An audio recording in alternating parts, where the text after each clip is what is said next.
நெஞ்சை தொடர்ந்தவளை மெல்லத்தால் தொட்டால் துவழும்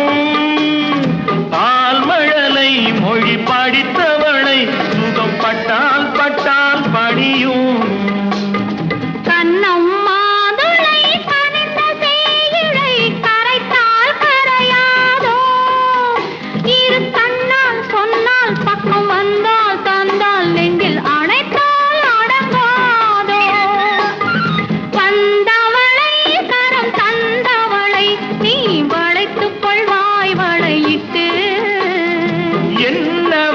காதல் சொன்னவளை நான் ஏற்றுக்கொள்வேன் வளையிட்டு